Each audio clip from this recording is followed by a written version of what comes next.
lead together, embrace change, enhance everyone's journey. The 3 core principles of SmartStop. A leader in self-storage real estate across North America. Reinforce why we're proud to bring you SheEO Lead-In, the podcast featuring curated conversations with powerful women sharing their impactful wisdom.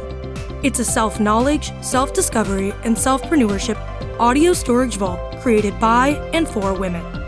SmartStop's presentation of SheEO Lead-In begins right now. Hello, welcome to another episode of SheEO Lead-In. My name is Nicole Rubio, and I have been the associate producer of SheEO Lead-In, sponsored by SmartStop Self Storage for the past 2 years. And today, I have the honor to interview Miss Genevieve Jones-Wright. How are you doing today? I am wonderful, so thank you so very much for having me here. I'm glad that you're here. And this is going to be a very interesting conversation because all of our viewers and watchers that are watching today want to get to know you. So I'm going to ask, just tell me about a fun story from when you were a child, from your childhood. Wow. That's the opening question. I would say it's not necessarily one story per se. I would say that my memory as a child, some of my fondest memories came when my father and mother would take me to Mexico.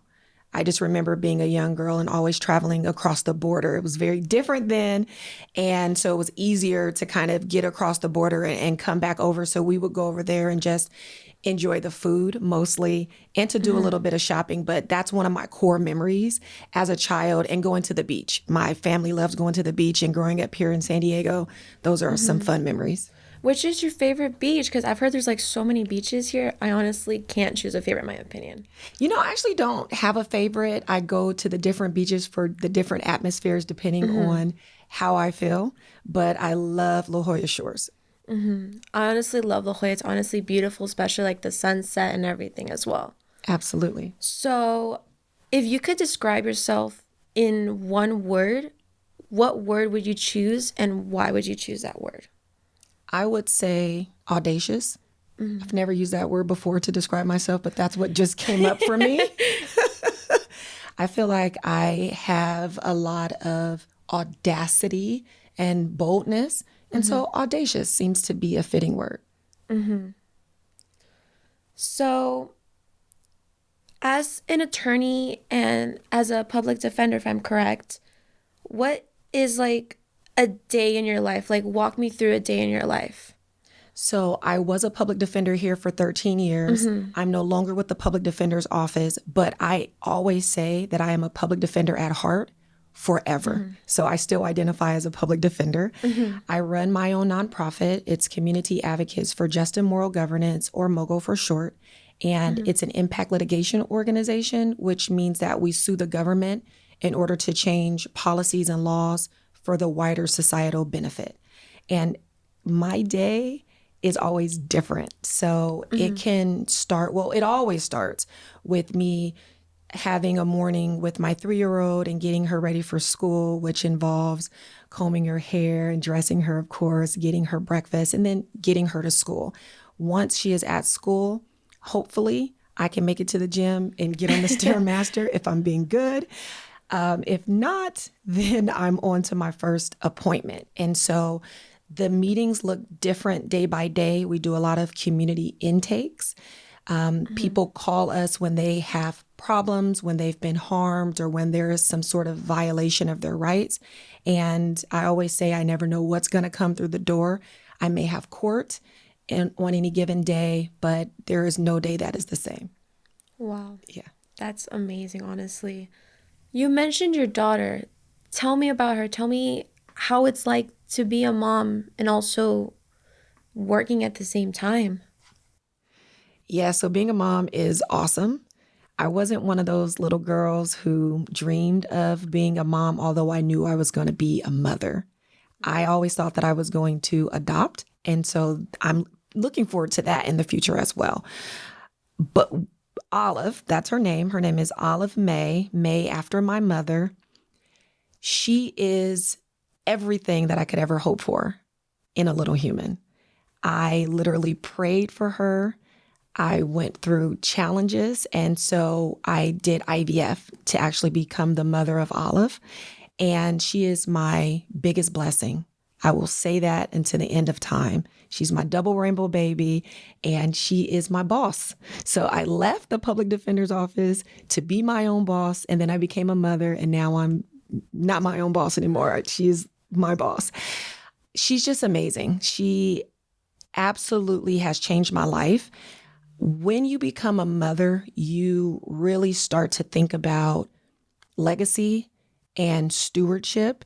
And so one of my favorite things to do with her is for us to have our financial talks. She's 3 years old. I call her my three-nager because she has the attitude of, oh my goodness, such a teenager.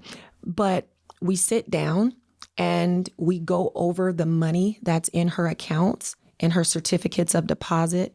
And then she has what we call the different houses where she puts her coins. And so there's a house for her nickels and a house for her dimes and a house for her quarters. And she tells me how much each one is worth.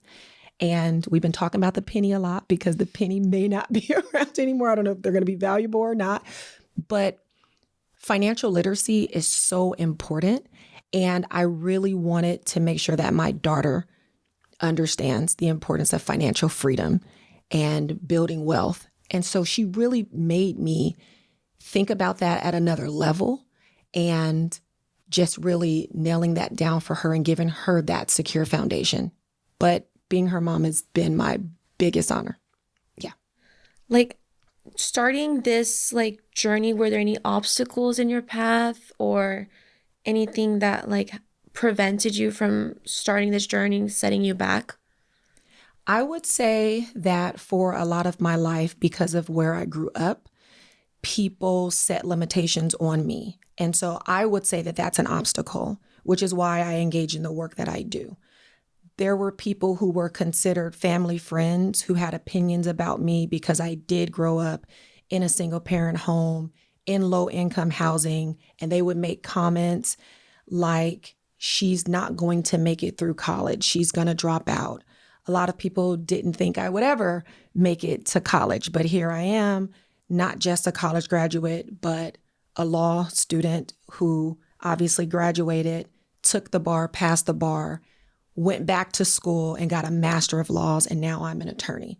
And so I would say like the center of the work that I do is rooted in that understanding that people will try to set limitations on you, but it is up to you to set the script for your own life and to travel down your own pathway and be who you truly are and who God created you to be.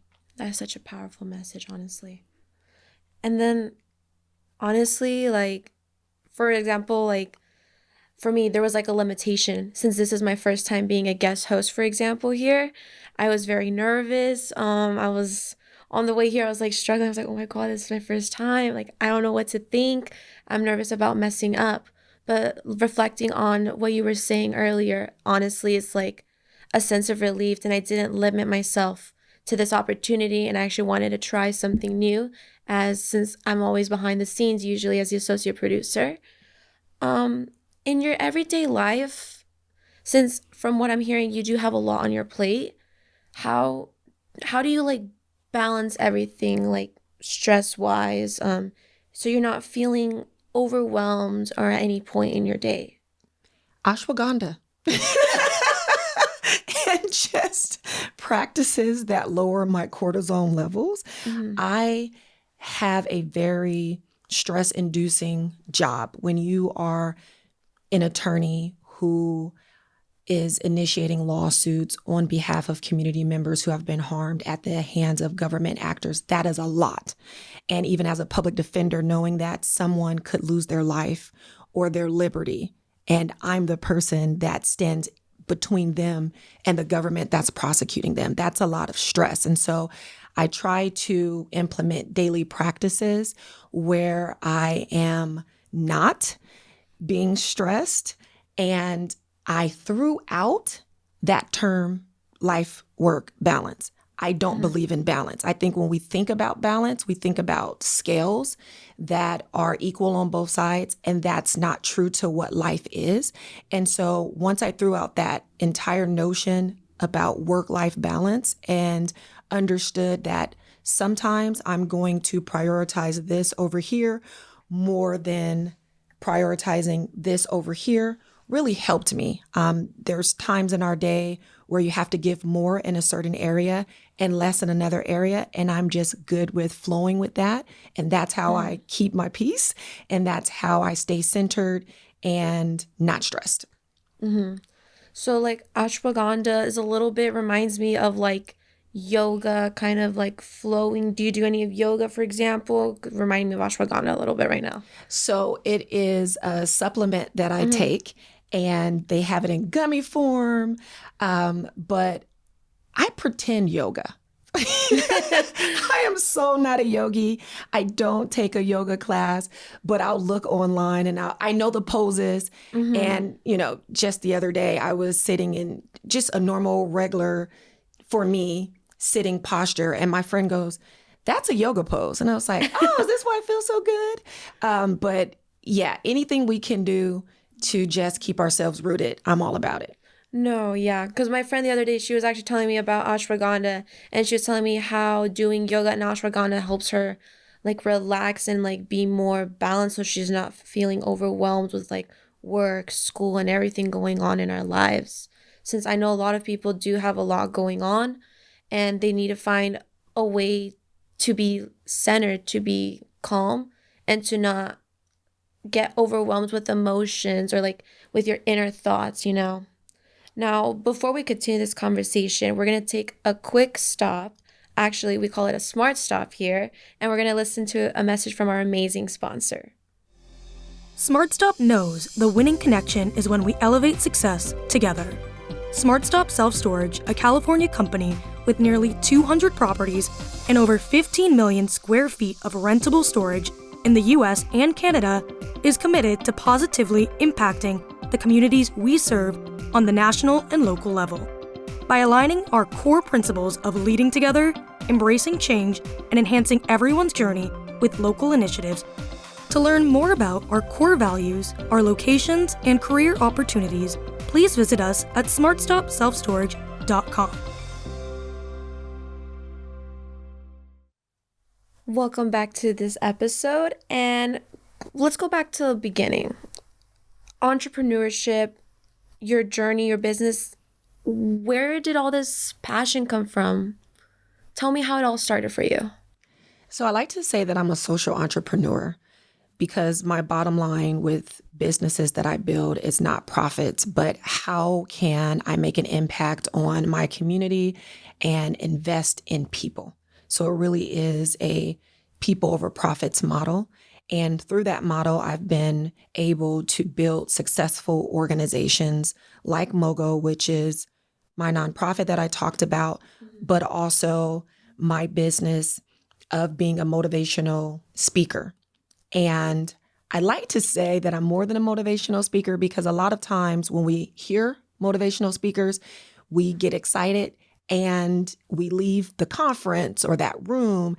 And after a day or so, you're kind of just back to where you were before you heard that riveting speech. And so I say I'm a transformational speaker because the work that I do, and I probably should say my company's name, the work that I do at Perpetual Autobiographer is the work of helping people live their lives on purpose so that they can get to their highest self and they can contribute to our world in the way that they were created to. I do work under Motivation in Action, which is how most people recognize my company. Motivation in Action, MIA, was actually named for my best friend or one of my best friends who had a really troubling childhood. And I met her when we were in junior high. And she was able to overcome all the challenges that were in her home. And today she is an amazing wife, an amazing mother of 3. She is a wonderful businesswoman. And I wanted to just pay tribute to her and her life and how she was able to overcome her challenges to be this amazing citizen of the world. And so the work that I do really is fueled by that passion for people to realize their fullest potentials, no matter what anyone has done to you, no matter what has been said about you, you can do whatever you set your mind to. Wow. And then going off of that, it kind of brings me into like the question about like role models or people you look up to. Was there anyone in particular that you looked up to during this journey, either beginning, during, or right now as well? So my mother was my very first role model. She raised me and my siblings as a single parent. And it was through her example that I learned sacrifice, that I learned commitment, that I learned perseverance and strength in being a woman. And she really modeled that for me.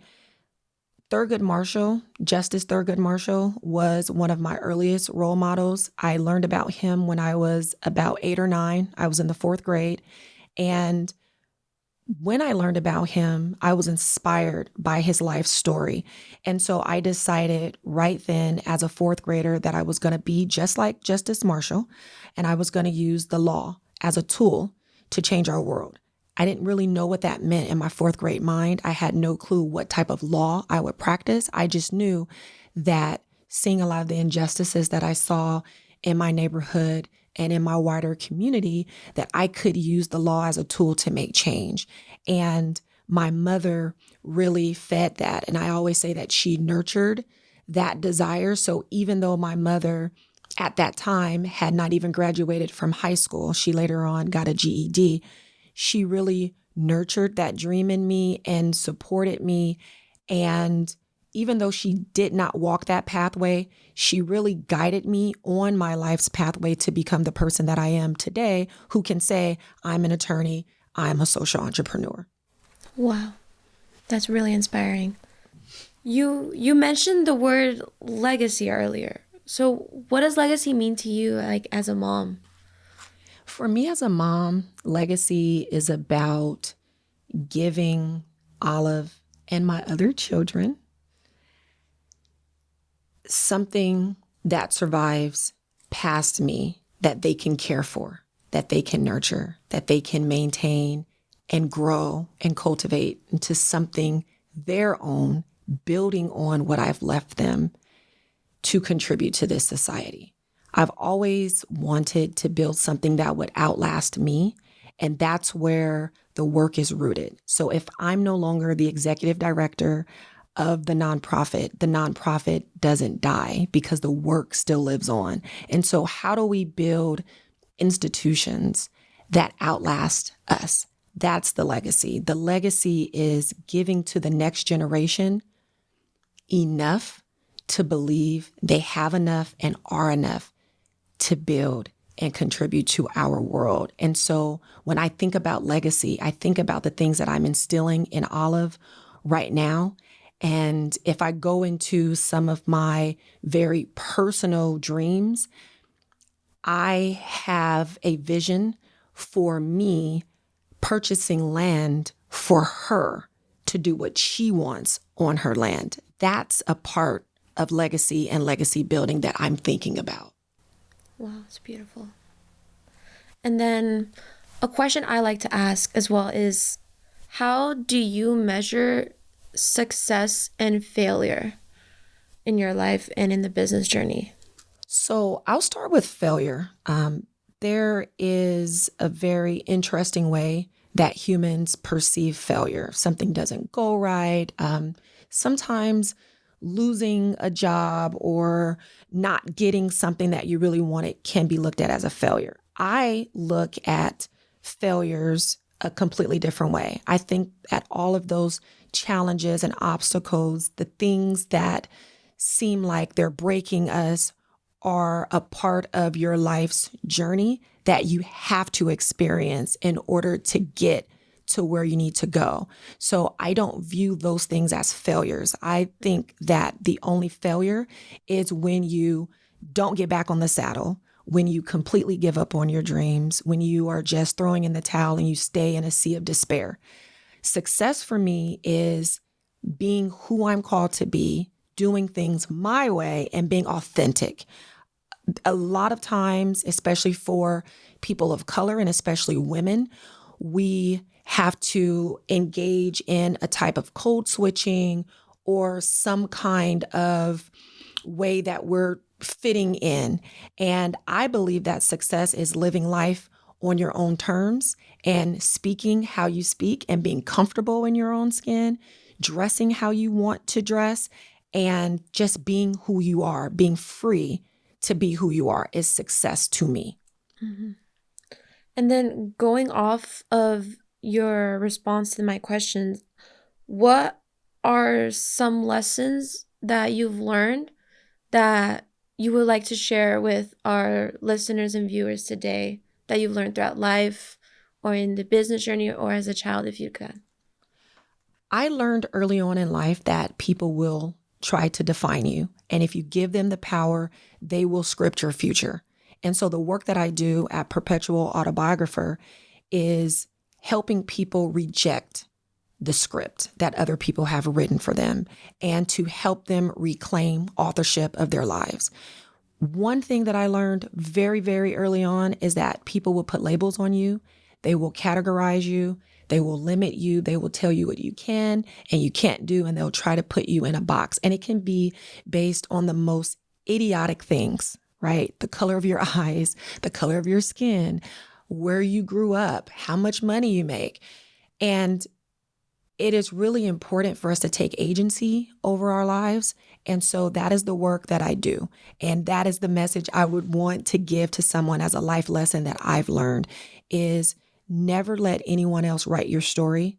Never relinquish your pen. You write your story every single day, which is why I actually coined the term perpetual autobiographer, because every day I'm writing my story constantly. So if I screw up, no problem. I get a redo. I get to write another line in the chapter. I get to write another chapter in my life. And then the other message that I would give is just dream big.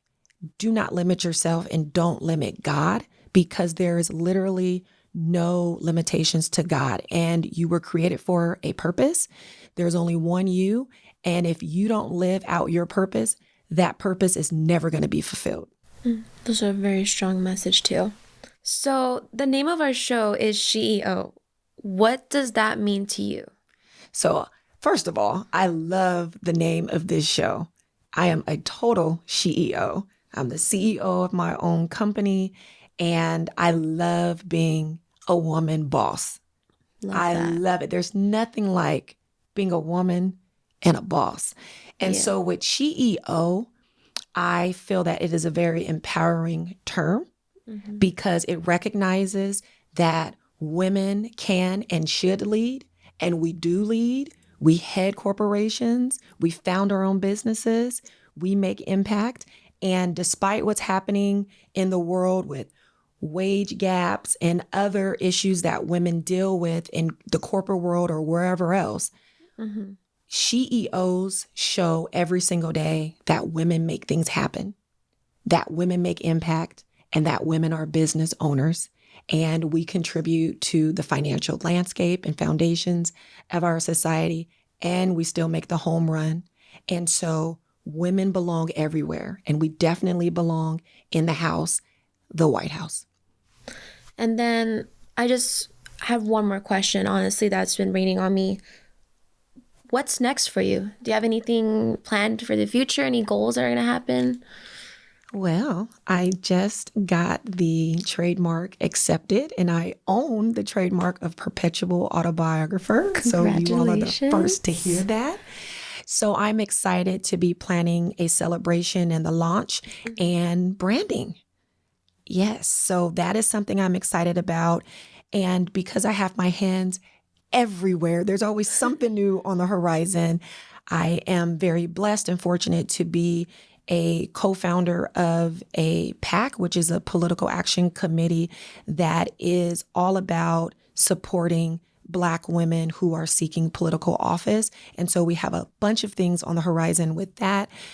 People can absolutely give towards that vision, but very excited about the women we are going to support. We are in a political season right now where we have elections coming up. And so this year is going to be very exciting. It's great to hear. Well, I just want to thank you so much for coming today for this episode of SheEO Lead-In, sponsored by SmartStop. And thank you, Ms. Genevieve, for your time today. Thank you so very much, Nicole. I really enjoyed this conversation. Me too. Thank you. The incredible curated SheEO conversation you just enjoyed was brought to you by SmartStop, a leader in self-storage real estate and a company that upholds its core principles of leading together, embracing change, and enhancing everyone's journey. To learn more about SmartStop, please visit smartstopselfstorage.com. Cloudcast Media.